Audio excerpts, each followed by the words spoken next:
Welcome to the Fantasy Champions Fantasy Football Podcast. Here's your host, Morgan Colby and Rick Lemon.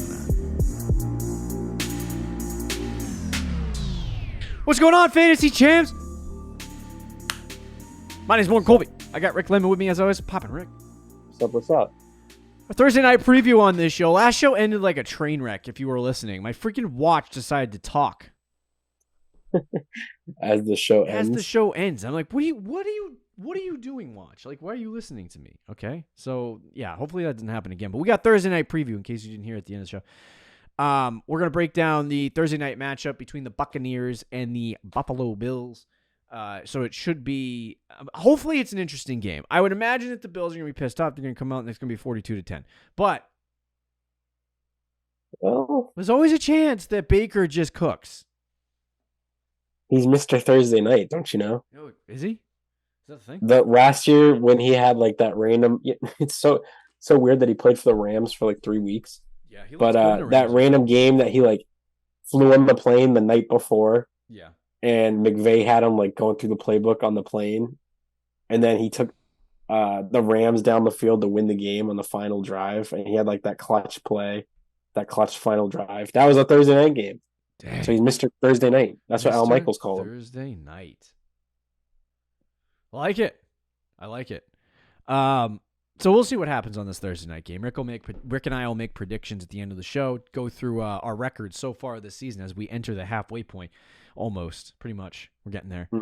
But before we do that, check out our website, fantasyjams.com. Follow us on Twitter, Instagram, Facebook, TikTok. If you're listening on Apple Podcasts, Spotify, Stitcher, and the other podcasting platforms, please leave a review, share this pod with your friends. If you're watching on YouTube, subscribe, click the bell for notifications, like, and comment down below. So we got the Bucs and Bills, like we were just saying. Over, under, 43.5. I'm going to take the over. Are you? Yeah, I'll take the over. I put a bet in 2 weeks ago, and I took. You know what? I'll take the over too. I'm gonna take the over on that too. I feel scared taking the over on a Thursday night football game, but I do too. The Bills are angry.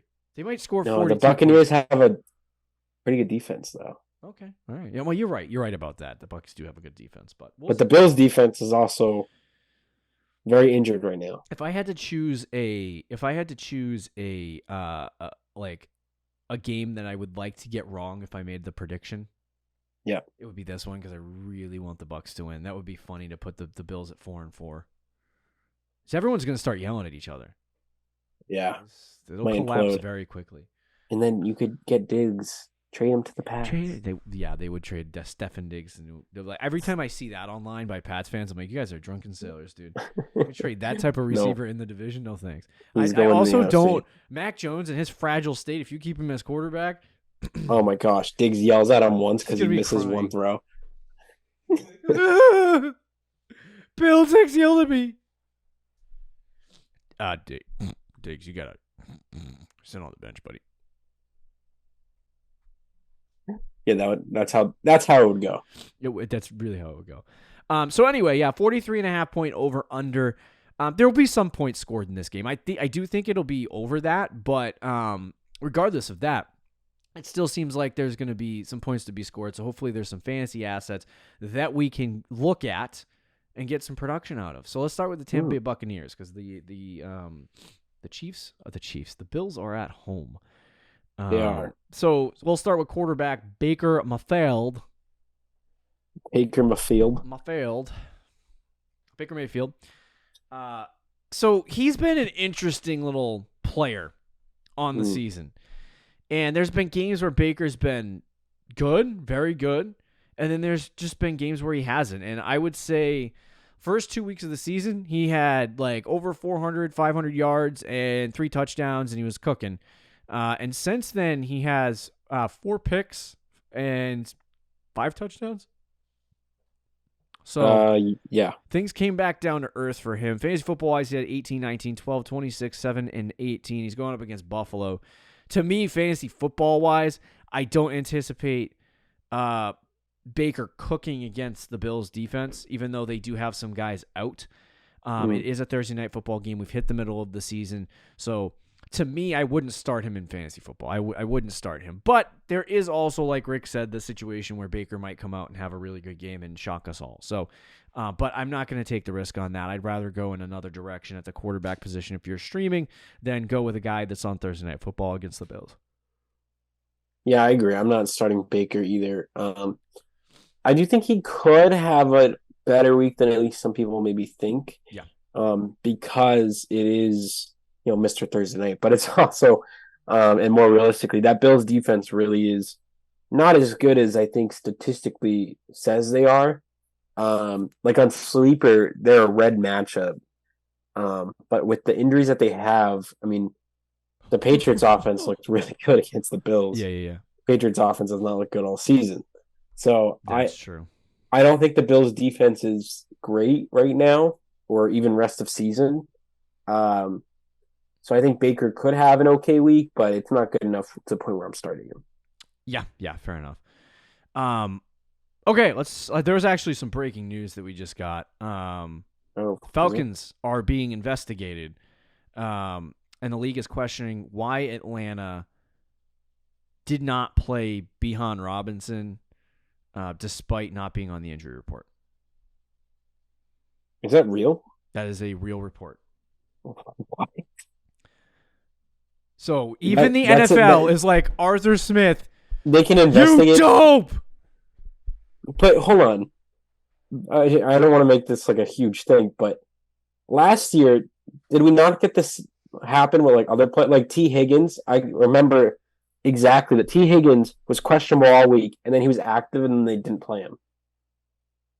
And everybody's put him in their starting lineup, and he got 0 fantasy points, and he had like 0%. This tells or he me had like that a 1% Bijan snap was totally fine, Rick.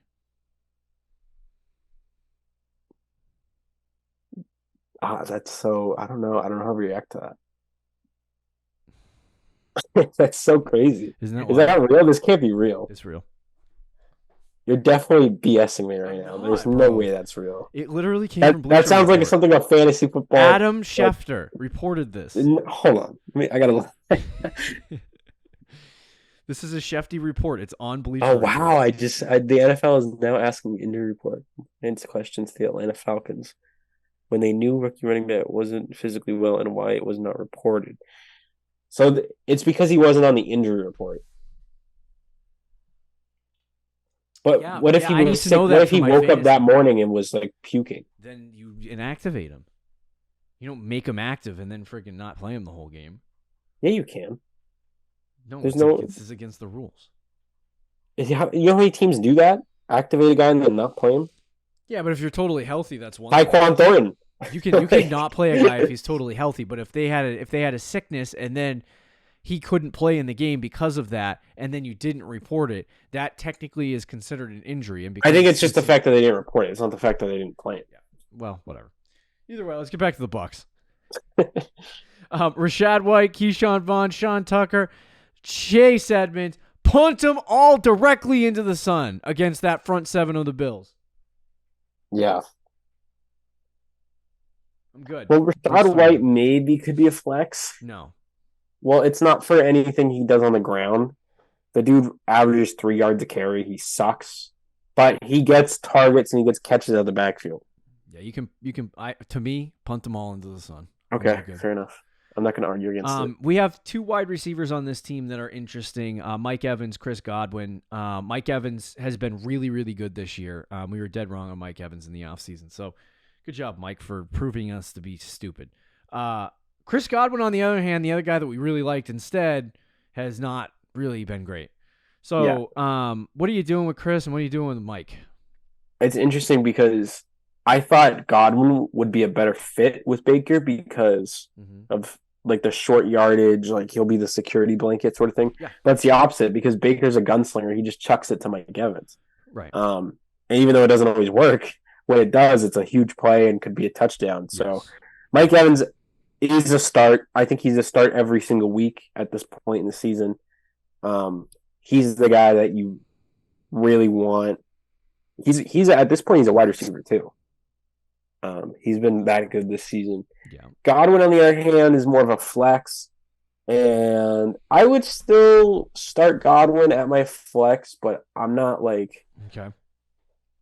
I'm not going crazy over it. And here's why. I think I talked about how I think this could be a sneaky good game for Baker, but Yep. Godwin has done what he's done this year, which isn't great, but it's not bad either. Mm-hmm. Like 10, 10, 8, 19, 13, 12. That's a flex. He's done that without scoring a touchdown this year. Oh, really? Yeah. So he's due. He's due for a big game. So I'd start Godwin. I'd start Mike Evans. And I feel good about Yeah, both guys. I don't disagree. I actually haven't fully brushed up on Chris Godwin on the season because I just haven't heard his name at all, which means to me that Well, yeah. When you don't hear No somebody's touchdowns. name, it means that he's mid. But yeah, he's got, 10, 10, 8, 19, 13, 12. So That's not bad. He's been okay. He's been mid. 30 wide receiver 37, not great, but he's been there doing things. Catches a touchdown. Obviously, it ends up being a bigger week, and you got good production out of him. So yeah, I agree with Rick. Mike Evans, though, I think actually we probably should have saw this coming, but I think I thought Baker was going to be so bad that it wouldn't last. Yeah. But Mike Evans is a downfield threat, and Baker Mayfield is the riskiest quarterback in the NFL. So he loves. Well, I just remember how it was when he was with the Browns with Odell. Yeah, and he just hucked Like it. he Jarvis Landry was the guy. But I don't know. Don't ask me to predict Baker Mayfield. Baker Mayfield's been a gunslinger, though. He likes to huck it down the field, and Mike true. Evans is there. So, but yeah, Mike Evans, I would start both of these guys and, be confident about Mike Evans at least. Chris Godwin, maybe not so much, but hopefully he gets a good game. Tight end, probably starting Godwin for like a flex. Yeah, for sure. Cade Otton is their tight end, and while he's had some games where you could have started him, there's not enough consistency here for me to look at him and be like, you know what, start Cade Otton. So I'd sit Cade Otton this week, or I wouldn't even put him on your team. But yeah, so he's just not a fantasy option for me. Yeah, he's too inconsistent for me too. All right, let's talk about the real players here, the guys that you'll actually play. The Buffalo Bills. That's the team. Josh Allen. Yep. He's a QB1 in all of fantasy. Is he really? Yep. No freaking way. QB1. Wow, by 3 points over Jalen Hurts. Okay. Yeah, I mean it's him or Hurts, right? Those Patrick are your Mahomes QB1, QB2. QB2. Back up into the top 3 this week. Yeah, he's working his way back up there. But Josh, look at that though. 7 weeks in the season after all that, remember week 1 how everybody was panicking on the top quarterbacks. Mm-hmm. QB1, Josh Allen. QB2, Jalen Hurts. QB3, Patrick Mahomes. All 3 of those guys were QB4. Our top 4 in fantasy. Josh Allen, Jalen Hurts, Patrick Mahomes, Lamar Jackson. Yeah, all 4 of those guys. After that, Rick, cluster bleep. That's true. Crap hits the but fan. After those 4, it is a cluster. But those were the 4 guys all off season that were considered the top 4 fantasy quarterbacks. Mm-hmm. So, and that's how they were drafted. All 3, the top 3 guys were all in the first 3 rounds. That's crazy. All right, so you do have Josh Allen, who obviously is good. QB1, Thursday Night Football's tough. He's had a couple of tough games, but Josh Allen, with his rushing and with the other aspects of his game, always ends up being a good fantasy option on the week. Even against New England, he had 25 points. So he was able to string together. It didn't even feel like he got 25 points in that game, but he was able to string together a decent fantasy matchup this week. The Bucs have a good defense, but I don't think it matters for Josh Allen. So I would expect anywhere between 20 and 25 fantasy points as just a median outcome. And if he goes off in this game because he hasn't had a real blow-up game in a couple weeks, then, good for you. But obviously he's got to be starting. Yeah, he's a must. I mean, he's the QB1 in fantasy, so it doesn't really matter. And New England wasn't a great matchup, and he put up 25. So, I don't really think it matters for matchup. So he's a must start. You know who is a must start nowadays? Who? James Cook, the running back position. Yeah, he's been pretty good on the season. I don't think he's been like super duper consistent in terms of efficiency. No. But he does provide at least some form of production. Right now he's RB14. So he's had 10, 19, 13, 14, 5, 7, 19. So there are games for him that he can produce and have success. So, he's been doing that. But to me, I like he's kind of like a mixed bag. Like you're either going to get a good matchup for him, or I mean a good week for him, or not a good week. This week against the Bucs, not a wonderful matchup, not a game where you're like jumping over hills and trying to go out and get them. So the Bucs are going to be a tough out. So this could be a week where you get 6-7 points, especially when you play on Thursday Night Football against Tampa. I'm not loving the matchup, so I would honestly consider maybe sitting him this week. After starting off by saying he's a must start. Yeah. See, I talk myself into things. Yeah. I'll say he's a start. It is a very tough matchup.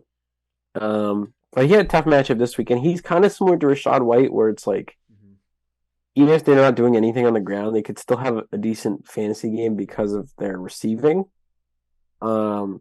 So I do think against Tampa, it's not a great matchup. I don't think 19 is happening again, but I would still expect double digits. And he's the RB14 on the season right now, so he's proven that he's an RB2 at least right now. He's probably already your flex, so I would ride it with James Cook. Okay. At the wide receiver position, we got Stephon Diggs and we got Gabe Davis. Gabriel Davis is a boomer bust play, so to me it's like against the Bucs, not super duper good, in terms of matchup. But yeah. I think there are scenarios where he's had 2 1-point games in a row, and it's almost like it's like he's due to catch a touchdown for 60 yards and blow up your fantasy lineup. So I'd rock with Gabe this week, just on that. But risky move. Risky move. And I know there's bye weeks floating around, so you might have to start Gabe anyway. But he's due. Diggs always gotta start. I love you, Diggs. Yeah. I love you. Even though you're a punk. And you yell at your quarterback. He was my guy last year. 20 points a game, dude. I love this kid. This is cooking with grease. I might never draft a running back in the first round again. Yeah, that's how I feel. I should have learned that. But last year, I was like, man, I have Diggs and Chase, but I have no running backs. Next year, I have to take a running back early. But in reality, I should have been like, I have Diggs and Chase. Mm-hmm. I'll just keep riding the waiver wire with running backs. And then you could do that. Or it is what it is. You could do that, or you could be smart. What's smart? And draft a wide receiver in a PPR. I don't know what that is. And an RB? Yeah, you could do that, or you could just take whatever you would like to do. Would you rather have in PPR? Would you rather have Diggs and AJ Brown right now, or would you rather have Diggs and Josh Jacobs? Which is what your situation is. Let's give you a better running back than Jacobs. Would you rather have Diggs and AJ Brown, or I'd rather have Diggs and Josh Allen, probably. Yeah, but we're in a 5-point touchdown league. It's a little bit different. I'm not even saying quarterback. I'm saying like the 2 elite wide receivers, or the elite wide receiver, and I don't know. I'm trying to think of an example of running back. If AJ Brown was on the board for me, I would have taken him. Bijan Robinson, who is like a first-round pick, yeah, and Stephon Diggs, or Diggs and AJ Brown. You would still rather have Diggs and AJ Brown. Well, yeah, but I didn't get the opportunity. I'm not asking that. Oh, well, it's an AJ Brown. Yeah. Would you rather have the 2? Okay, make that running back off Sneckler. I don't know, man. I think it becomes a little bit harder. But Eckler's hasn't played, so yeah, no. Diggs. If you know what I mean, though, like I lean towards the 2 receivers. All right, now. see, you're going a little too far. I am. I've officially joined the cult. Jeez, right. Rick's changing sides like politicians. Yeah, I know.